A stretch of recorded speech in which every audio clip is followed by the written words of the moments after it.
everyone, so this is Spiky Cullen 1 using ZebraBlue19's webpage for YouTube, and I have a message for you all. Recently in the news, we have had multiple suicides, like by not just LGBTQ youths, just basically bullying in general. Like, for example, there was the little girl, I'm sorry, I forgot her name, and I feel really bad, but the 10-year-old girl that committed suicide a few days ago because of the fact that everyone at her school was bullying her based on her looks. It was disgusting. It was like terrible. But anyway, so there's a point to this video.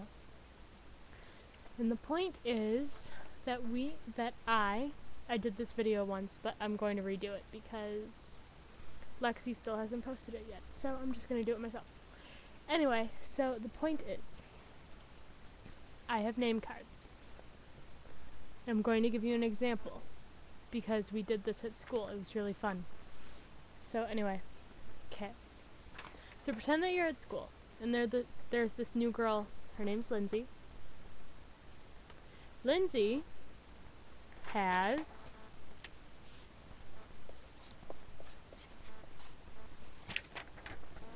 acne. And because of that, nobody at her school, likes her. And so every single day, Lindsay is called Zip Face. She doesn't get sit by in lunch. She doesn't have any friends because of this one little problem with her biology, which causes constant zips. So you're breaking Lindsay down. You make her feel like she's a terrible person. And now she's in a little ball. This is Lindsay. She's busted down. And when she gets broken down too much, she might decide life's not worth living. Now, say the first day of school, Lindsay walks in, and she still has acne, but we add in a friend to sit by her in lunch, to talk to her at school, to pick her for the first time in gym class. This is Lindsay. And because of someone's kindness, someone's small capacity for compassion, Lindsay's life is saved. She doesn't commit suicide. She makes it out of high school. She graduates, goes to Harvard, and becomes the most successful lawyer in the world. Think about that. This is Cody. And Cody has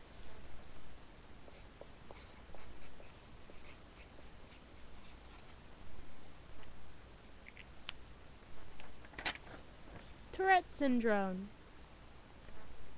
And if you don't know what Tourette syndrome is, it's where you have uncontrollable tics, and it's just a miscommunication with your brain, and your body ticks. So you don't just sit here, you twitch, and you sometimes have verbal tics, and it sometimes makes it worse with stress. So this is Cody. He's got Tourette's. And because of his Tourette's, he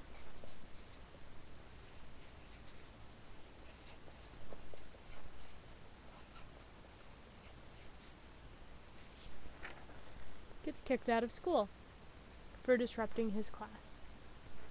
Something that he's born with, something genetic. It makes him be forced to leave school, and nobody likes him because of one small imperfection. Cody decides to take a large dose of prescription drugs. If just one person had shown him human compassion,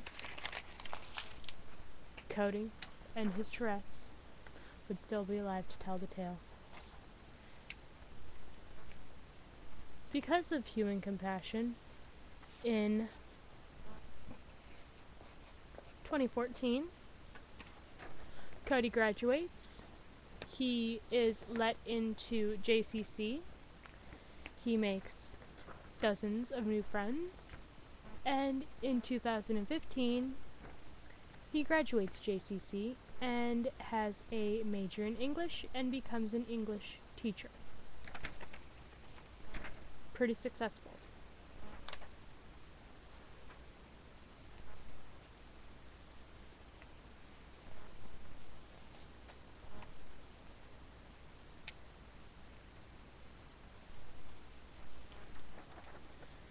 This is Joey.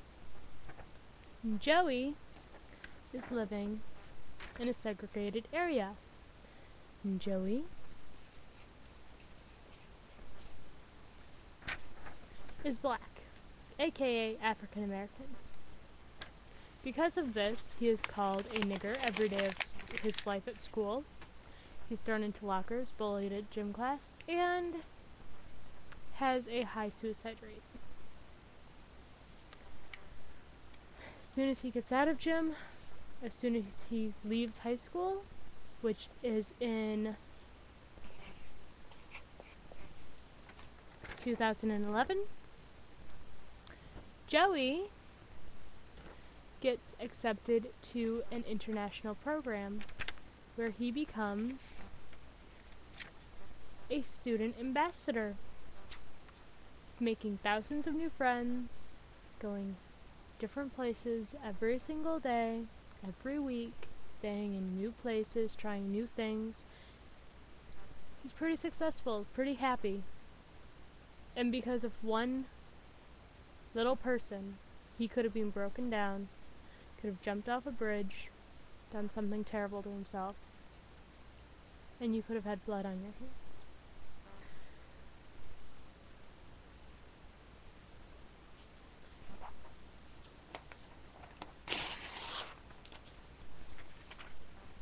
Think about it this way. What would you do for 1 penny? Just 1 cent. What would you do? Would you take your mother to the prom? Would you kiss a dog? You see, some people are so worth our time that we'll do anything. We won't care how much we get out of them. Now, think about it this way. What would you do for $100? Would you kiss that dog? Would you take your mom to the prom? I thought so. See, this is what we think about Joey and Lindsay and Cody. This is what we think about them because there's something different, something wrong with them. And this is what we think about ourselves. That we are so worth each other's time, so important to each other, that we can get away with doing anything.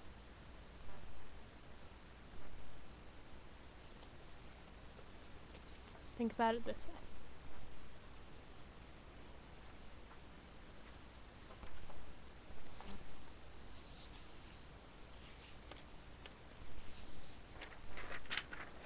Selena. Beautiful, tall, skinny, pale, placidy, everything that you could want in somebody. Gorgeous. Except for the fact of how she got that way.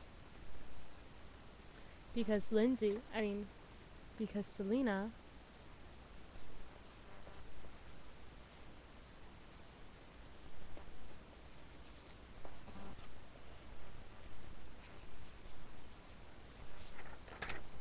is suffering from anorexia nervosa.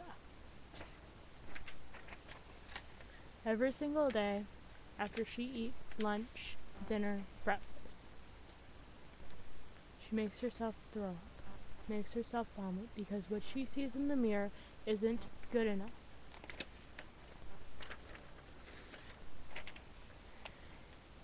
This is 2009 that she started having anorexia. November 2009, Selena is taken from her bathroom to the hospital. She's thrown up so much that her body can't hold water. Her food tube is bleeding. And she'll die. If we had said one thing to Selena, that she was beautiful, that she was gorgeous, that she was worth our time, would she have developed anorexia nervosa? Probably not. Because most anorexics can't see themselves as beautiful people. They see themselves as fat, ugly people that aren't worth our time. That's what most of these kids see when they decide to commit suicide, when they decide to cut, when they decide to develop, well, they don't decide to develop, but when they develop a serious problem, they see that they're not perfect.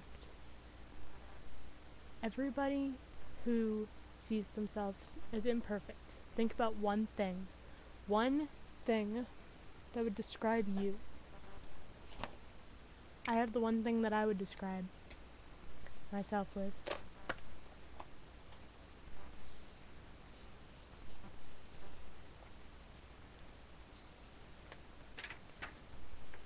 Every single day, I wake up, and I wish that I wasn't born this way. But when I go to bed at night, I realize that there is something that's beautiful about me, myself, and I that's unique, and I was born this way for some stupid reason. Some stupid mistake caused me to be like this. And I'm happy. Like, okay. No matter if you're fat, thin, gay, straight, tall, short, black, white, healthy, sick, you were born to make a difference. You were born to be somebody special, and you are somebody special. Like, you don't have to think that just because you're different, nobody's gonna love you. That just because you're different, no one's gonna see something beautiful inside. Because I can guarantee you that something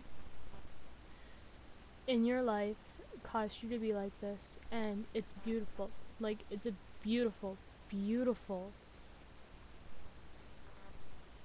upbringing. It's something really traumatic in your life that caused you to be different, and because of that, the outcome is pure beauty. Like, I know that what we see on the outside, we always judge it. Like, we always think, hey, that person's got glasses, they're a nerd, that person's fat, so they're a slob.